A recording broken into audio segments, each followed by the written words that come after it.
اهلا بيكم في حلقه جديده من اونيفرس واتشر. النهارده احنا هنعمل مراجعه على مسلسل واتشمان. مسلسل واتشمان اللي مش عارف كان مسلسل على قناه اتش بي او، نزل منه سيزون 1 وده 9 حلقات. المسلسل يعتبر استكمال للاحداث اللي حصلت في الروايه اللي حصلت سنه 1985 اللي اتكتبت على ايد الكاتب الكبير ألان مور. لو انت كنت شفت الفيلم بتاع 2009 ينفع تخش تتفرج على المسلسل على طول.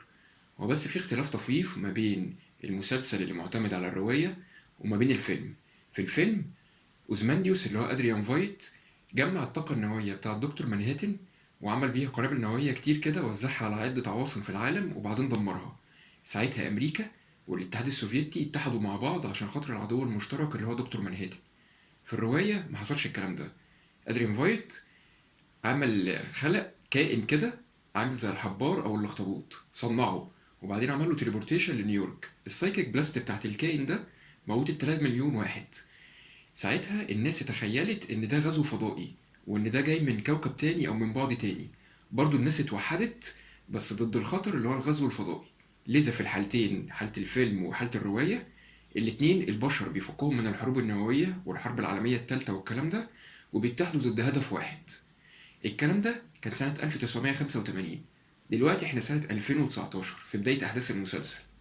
الهجوم الفضائي ده لسه بيحصل، بس مش الحبار الكبير اللي ظهر قبل كده، لا ده حبارات صغيرة كده بتقع من السماء، برضو من تصميم أدريان فايت، في أوقات مختلفة في أماكن عشوائية تماما. ليه أدريان فايت بيعمل كده؟ عشان خاطر يفضل يفكر الناس إن الغزو الفضائي قائم بشدة وبقوة، ولازم نتحد مع بعض ضد الخطر ده. دلوقتي عرفنا بعد كده ان ادريان فايت مش عارفين هو عايش ولا ميت، بس تم افتراض ان هو ميت. عرفنا بعد كده ان ادريان فايت مظبط مع ريدفورد اللي هو الممثل الامريكي اللي بعد كده اترشح وبقى رئيس امريكا، كان مكوسين مع بعض الموضوع ده.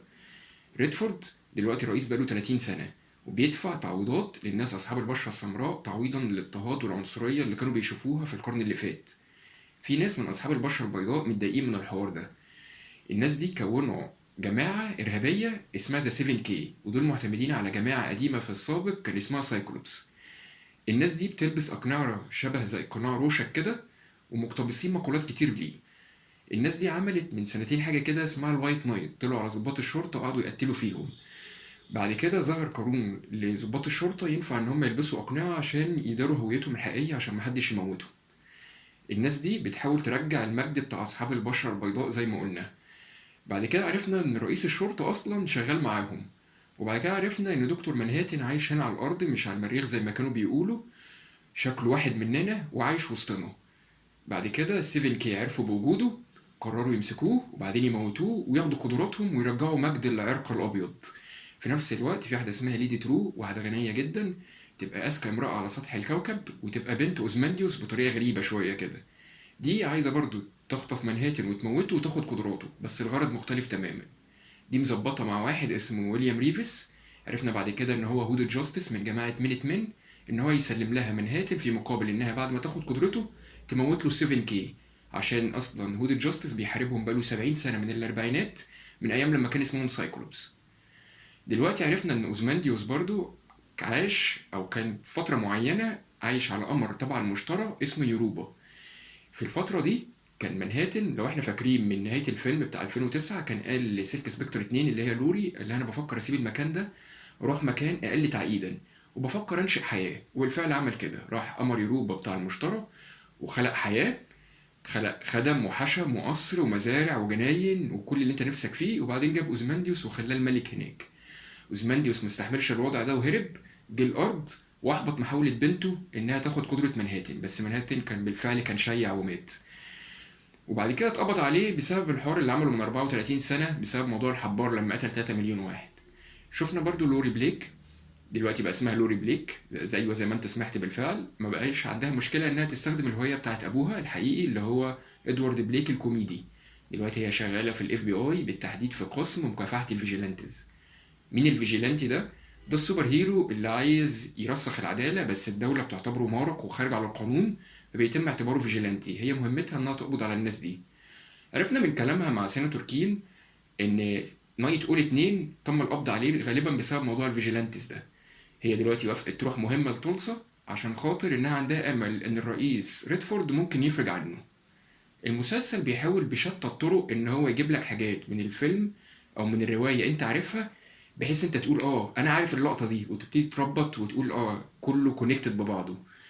زي مثلا ان هو جايب لك الابتسامه بتاعت الكوميدي اللي اسمه الفيس بتاعه، او نقطه الدم على شاره اللي هو جد اللي هو رئيس الشرطه، مثلا زي القناع بتاع رورشك او المقولات بتاعته، زي الطياره ارشي بتاعت نايت اول، زي مثلا المقوله اللي هي كانت مشهوره قوي في روايه واتشمان اللي هي هو واتش ذا واتشمان، هو موجوده هنا دي دلوقتي شعار الشرطه في المسلسل. برضو زي ان هو محاولتهم ان هو يحشروا طول الوقت هود الجاستس بالتحديد، او المينيت مان عموما. لذا هو طول الوقت عمالين بيجيب لك حاجات عشان تقعد تفتكر. نيجي بقى للتقييم الفني. هو المسلسل كعمل فني جامد جدا، يعني فعلا عمل روعة، وخصوصا في ناحية التفاصيل. الراجل اللي كتب السيناريو والأحداث ده مش واحد طلع كده ما بين يوم وليلة قال لك اعمل مسلسل وخلاص. لا، ده واحد قاري الرواية وحاول على قد ما يقدر ان هو يعمل عالم متكامل يمتد من بعد ألم مور، بحيث انك تقول الاتنين دول ينتموا لنفس العالم. في اهتمام بالتفاصيل فعلا مبالغ فيه. مسلسل سوداوي ومظلم وكئيب يليق بمسلسل لدي سي. المسلسل صحيح الحلقة الواحدة فيه بتعدي الساعة، بس انت مش بتزهق وانت بتتفرج. انا قلت قبل كده وانا بتفرج على فلاش وسوبر جيرل والكلام ده، ببقى قاعد زهقان باصص في الوقت عمال بقول امتى المسلسل يخلص. في المسلسل ده مفيش الكلام ده. انا بس اللي هي 3 نقط حابب اتكلم عليهم، حاجات انا خدتها على المسلسل من ناحية تفاصيل التفاصيل عشان انا بركز في الحبكة بتاعته. اول نقطة هي ليها علاقة بمنهاتن. انا حسيتهم ان هم عايزين يحشروا منهاتن بالعافية في الاحداث، على الرغم ان هو ما كانش ليه مكان. يعني اول 7 حلقات كانت ممتازين جدا وفوق الوهم، لغايه لما جاب لك ان منهاتن عايش وسطنا. حسيت ان في استهانه او تقليل شويه من قدرات دكتور منهاتن. يعني هو جايب لك ان هو نزل من المريخ عشان خاطر يحب واحده في فيتنام ويخش معاها علاقه عاطفيه، على الرغم ان هو عارف ان هو هيموت في اخرها. وجايب لك ان هو ضعيف ضد الليثيوم، وقفص من قضبان ليثيوم اعاقوا قدرته على التليبورتيشن ان هو يدمر الناس دي. وبرضه موضوع الحلقه اللي حاططها في دماغه دي اللي هي خلته يفقد الذاكره ويتعامل كانه بني ادم عادي، وموضوع البيضه اللي هو ممكن ينقل قدراته ليها. الكلام ده يعني حاسس لا، مش دكتور منهاتن اللي يحصل له الكلام ده. يعني دكتور منهاتن ده اقوى شخصيه في دي سي، كان يستاهل حاجه احسن من كده. خصوصا ان هم في الاخر جابوه مات في الاخر يعني، وكمان جايبينه وهو مات وهو بيصرخ. ما كانش عاجبني الحته دي. هم لو كانوا عايزين يدخلوا دكتور منهاتن كان ممكن يعملوا حاجه كده ان هو يظهر في اخر لقطه كاميو بسيط يموت ال7 كي والطرف الكويس الخير ينتصر وخلاص. ما كانش ليه لازم تدخله في نص الاحداث كده. النقطة التانية هي أوزمانديوس. أوزمانديوس في الكوميكس مشهور عنه إن هو راجل شديد الحذر، لدرجة إن هو قتل فريق العمل أو البحث بتاعه عشان خاطر إن هو ما يعملش محدش يعرف يربط ما بين الجريمة اللي عملها في نيويورك وما بينه. في المسلسل مش جايبينه كده، جايبين لك إن هو محتفظ بحمضه النووي في خزنة وراه في المكتب، وجات واحدة شغالة عنده كتبت الباسورد أخدتها حقنت نفسها بيها خلفت منه. أي كلام. وبعدين جايبين لك ان هو مسجل لنفسه اسطوانه بيعترف فيها باللي عمله للرئيس ريدفورد، وده اللي هيتسبب في اعتقاله بعد كده. النقطه الثالثه هي نقطه لوري اللي هي سيلك سبيكتر 2. يعني احنا شفناها في الفيلم او في الروايه، هي ما عندهاش مشكله مع اللي عمله اوزمونديوس. يعني عندها مشكله بس وافقت انها تحافظ على السلام المزيف اللي احنا عايشين فيه، وافقت بالتضحيه بتاعت ال3 مليون ده. دلوقتي في المسلسل جايبينها لا هي عايزه تفضح ريدفورد وتفضح اوزمانديوس وتخاطر بالسلام، ونتعرض لحرب نوويه جديده عشان خاطر تعرف الناس الحقيقة. طب ما انت من 34 سنة ما كانش عندك مشكلة، ليه دلوقتي؟ صحيح هي قالت لأوزمانديوس ان الناس بتتغير بس مش كده. كمان خلي بالك اللي هو كده هيكون رورشك مات على الفاضي. يعني رورشك كان رايح يعرف الناس وهم موتوه عشان خاطر محدش يعرف الحقيقة. طب ليه دلوقتي؟ طب ما انت دلوقتي بتكشف السلام اهو. بس كده انا مش عايز اقعد انتقد كتير في المسلسل. في ناس كتير صنفته ان هو احسن مسلسل حصل سنة 2019. انا عن ذات نفسي بعتبره واحد من احسن مسلسلات السوبر هيروز اللي انا اتفرجت عليها جنب تايتنز وذا بويز. فهو مسلسل جامد جدا، وخصوصا من ناحيه التمثيل. واحد زي يحيى عبد المتين جامد جدا في ناحيه التمثيل، وعرف يأدي دور شخصيه منهاتن بشكل يستحق التسقيف عليه فعلا. بس كده دي كانت مراجعه سريعه كده لمسلسل واتشمان. لو انت ما كنتش اتفرجت عليه انا انصحك تشوفه، وان كنت اشك انك وصلت للجزء ده في الحلقه وانت لسه ما اتفرجتش على المسلسل. عموما احنا الحلقه الجايه هنتكلم على حاجه جديده. لغايه الحلقه الجايه ما تنساش تعمل لايك وشير، ولو انت مش عامل سبسكرايب اعمل.